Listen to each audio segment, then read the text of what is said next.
এবারে আমার ছোট ছোট ভাই বোনেরা এখানে যারা আছো, তোমরা মাদ্রাসায় যাও, মক্তবখানাতে যাও? বলে স্কুল যায় না তো মাদ্রাসায় কি করতে যাবে?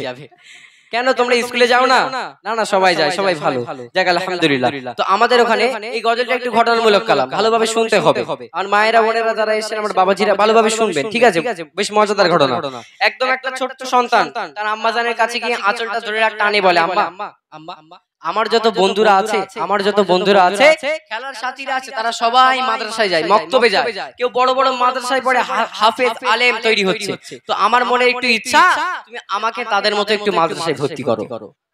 একদম একটুখানি বাচ্চা তার আম্মাজানকে বলছে, আমার মনে ইচ্ছা, আমাকে একটু তাদের মতো মাদ্রাসায় ভর্তি করে দাও। এই কথাটা শুনে আম্মাজানের বুকটা একদম খুশিতে বাগে বাগ হয়ে যায়। আম্মাজান তখন ছেলের হাতটা নিয়ে মাদ্রাসাতে ভর্তি করে দেয়। এই গজলটা বিশেষ করে মাদ্রাসার ছেলেরা যারা, তাদের জন্য বিশেষ করে। তো একটা ছোট্ট সন্তানের মনে কতটা আশা, কবি ছন্দের মাধ্যমে লিখছে, একটু বোঝার চেষ্টা করবেন। লিখছে দেখেন, জন্ম যখন নিলাম মাগো মুসলিমের ঘরে, গাঁথবো আমি খোদার কোরআন আমার অন্তরে, মাগো আমার অন্তরে, মাগো আমার অন্তরে। জন্ম যখন নিলাম মাগো মুসলিমের ঘরে, গাঁথবো আমি খোদার কোরআন আমার অন্তরে, মাগো আমার অন্তরে, মাগো আমার অন্তরে। সেই ছোট্ট সন্তানটা তার আম্মাজানের কাছে গিয়ে বলছে, কি বলছে দেখেন, আমার যত খেলার সাথী মাদ্রাসাতে যায়,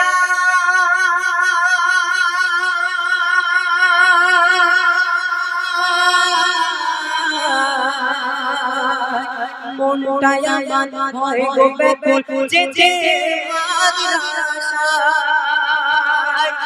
দাও মাগো সাজিয়ে আমায়, দাও মাগো সাজিয়ে আমায়, তাদের সাথে যায়, মাগো সাজিয়ে দাও আমায়, মাগো তাদের সাথে যায়। স্কুলেতে পড়বো না আটে মাটি মিটি, মাদ্রাসাতে পড়বো মাগো আলিফ লাম মিম, মাগো আলিফ লাম মিম, মাগো আলিফ লাম মিম। কথাটা যখনই বললো, তার আম্মাজান তার হাতখানা ধরে নিয়ে মাদ্রাসায় পৌঁছে দিয়ে আসলো। এখন যখনই মাদ্রাসাতে পৌঁছে দিয়ে আসলো, সেখানে পৌঁছে দিয়ে ভর্তি করে, এখন যখনই আম্মাজান বাড়ির দিকে রওনা দেবে, তখন ছেলে আম্মাজানের আঁচলটা ধরে আবার টানে। ছেলে তখন বলছে, আম্মাজান তোমাকে আমি একবার বললাম, তুমি আমাকে মাদ্রাসায় ভর্তি করে দিলে, আলহামদুলিল্লাহ আমি অনেক খুশি, কিন্তু আম্মাজান যে মাকে 1 ঘন্টা না দেখে আমি সেরে থাকতে পারি না, যে মা রাতে আমার মাথায় হাত বুলিয়ে না দিলে আমি সন্তান ঘুমাতে পারি না, সেই মাকে ছেড়ে আমি কিভাবে থাকবো? সেই মাকে ছেড়ে, যে আম্মাজানকে ছেড়ে আমি কিভাবে থাকবো? ছেলেটি বলছে দেখেন, মাগো তুমি এইটুকু করো দুয়া,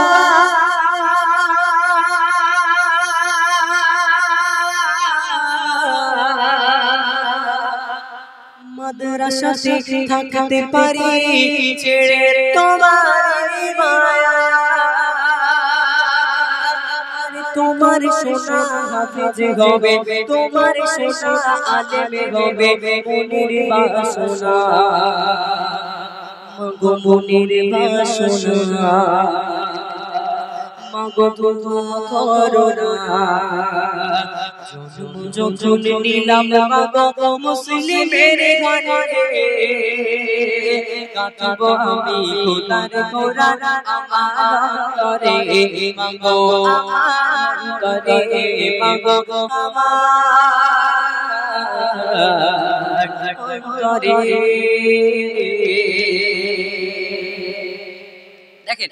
আমরা যারা জেলারের ছেলে মানে গ্রামে থাকি, মানে কোনো দূরে গিয়ে থাকি না বা মাদ্রাসায় থাকি না, আমাদের যখনই আব্বাজান বা আম্মাজানকে দেখার ইচ্ছা হলো আমরা আব্বাজান আম্মাজানকে দেখে নিলাম বা একটু ফোনে কথা বলে নিলাম। কিন্তু মাদ্রাসার ছাত্রদের তা হয় না, তাদের ফোনে কথা বলার জন্য কিংবা দেখা করার জন্য 1 থেকে 2 মাস অপেক্ষা করে থাকতে হয়। তো তারা কেমন ভাবে আব্বাজান আম্মাজানের মায়া ত্যাগ করে সেই মাদ্রাসা নামক জেলখানায় তারা কেমন ভাবে থাকে একটু ছন্দের মাধ্যমে শুনবেন।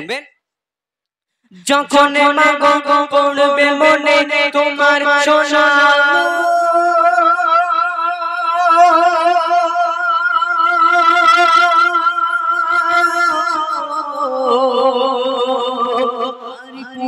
তখন মধুর কোরআন ভুলে যাব যখন মাগো পড়বে মনে তোমার সোনা পড়বে তখন মধুর কোরআন ভুলে যাব মাগো তুমি খোদার কাছে মাগো তুমি খোদার কাছে করো প্রার্থনা মাগো করো প্রার্থনা মাগো করো প্রার্থনা যখন নিলাম মাগো মুসলিমের ঘরে কাঁদব আমি খোদার কোরআন আমার অন্তরে মাগো আমার অন্তরে মাগো আমার অন্তরে। দেখেন আল্লাহ পাক যার যেমন মেধা দেয়, একটু কথা হচ্ছে আমার মায়েরা বোনেরা, এখানে কি হাঁস বেচা মুরগি বেচার কথা গল্প করছেন? যারা একটু কথাবার্তা বলছিল একটু চুপ করে বসার চেষ্টা করবেন, ঠিক আছে? একটু ভালোভাবে শুনুন, গজলটা অনেক শিক্ষা আছে গজলটার ভিতরে। আপনার সন্তান যদি ছেলে যদি 2 থেকে 3টে হয়ে থাকে, একটাকে মাদ্রাসায় পাঠিয়ে দিন, সে একদিন হাফেজ হবে, আলেম হবে, আপনার জানাজা পড়াবে, আল্লাহ পাক আপনার কবরের ধারে গিয়ে হাত তুলে দোয়া করবে, আল্লাহ পাক আপনার জান্নাত নসিব করতে পারে, ঠিক আছে? তো আল্লাহ পাক যার যেমন মেধা দেয়, যার যেমন ক্ষমতা দেয়, মাথার বুদ্ধি দেয়, তো সেই ছেলেটার হাফেজ আলেম কমপ্লিট করতে একটু টাইম বেশি লাগলো, 5 থেকে 6 বছর কমপ্লিট হয়ে গেল। এবার যখন তাকে মাদ্রাসায় ভর্তি করা হয় তখন তার 12 থেকে 13 বছর বয়স ছিল। এবার 5 থেকে যখনই 6 বছর বয়স হয়ে গেল, পেরিয়ে গেল, তখন সে বড় হয়ে গেল, জোয়ান যুবকে পরিণত হয়ে গেল। এখন যখনই সে মাদ্রাসায় পড়াশোনা কমপ্লিট করে মাথার পাগড়ি নিয়ে বাড়িতে উঠানে ঢুকেছে, দেখে বাড়ির উঠানে সবাই বসে বসে হাও মাও করে কাঁদে, সবাই হাও মাও করে কাঁদে। ছেলে তখন বুঝতে পারে না কি ব্যাপার, সবাই কাঁদছে কেন? তখন একজনকে ডেকে জিজ্ঞাসা করছে, ভাই ব্যাপার কি, সবাই কাঁদে কেন? তখন সেই ছেলেটা বলছে, ভাই যে আম্মা জানকে ছেড়ে তুমি তোমার জীবনে 6টি বছর কাটালে, যে আম্মা জানের মায়া ত্যাগ করে তুমি তোমার মাদ্রাসা লাইফ কাটালে, সে আম্মা জান আর দুনিয়াতে বেঁচে নেই, সে আম্মা জান আর দুনিয়াতে বেঁচে নেই। তখন সেই ছেলের জীবনের ভেতরটা কেমন হচ্ছে একটাবার ভাবেন। তখন সেই ছেলে, আমরা সাধারণ ছেলে হলে কেমন করব? আমরা আম্মা জানের লাশ ধরে আমরা হাও মাও করে কাঁদবো, কিন্তু সেই হাফেজ ছেলেটি, আলেম ছেলেটি সেই কাজ করলো না। সেই আলেম ছেলেটি কি করছে? কবি ছন্দের মাধ্যমে শেষ কথা লিখছে, দেখেন।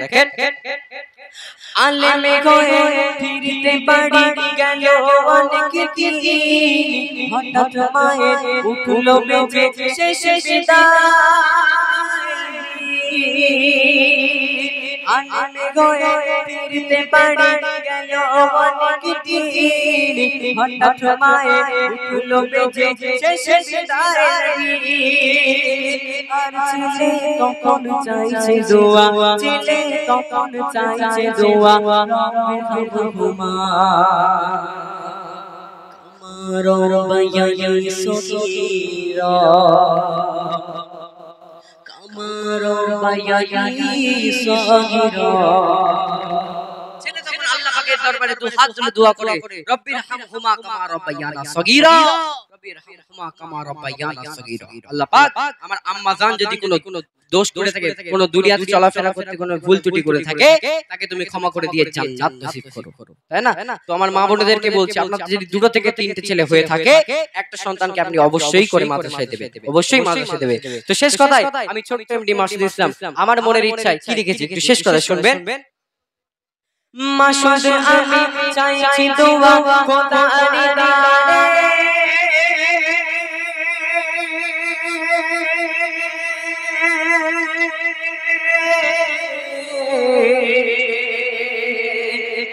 আরে এমন ছেলে দাও তুমি প্রতিটি ঘরে, এটাই খোদা তোমার কাছে, এটাই খোদা তোমার কাছে আমার বাসনা খোদা পূরণ করো না, খোদা কবুল করো না। জন্ম যখন নিলাম বাবা মুসলিমের ঘরে, নাচবো আমি খোদার কোরআন আমার অন্তরে, মাগো আমার অন্তরে, মাগো আমার অন্তরে, মাগো আমার অন্তরে, মাগো আমার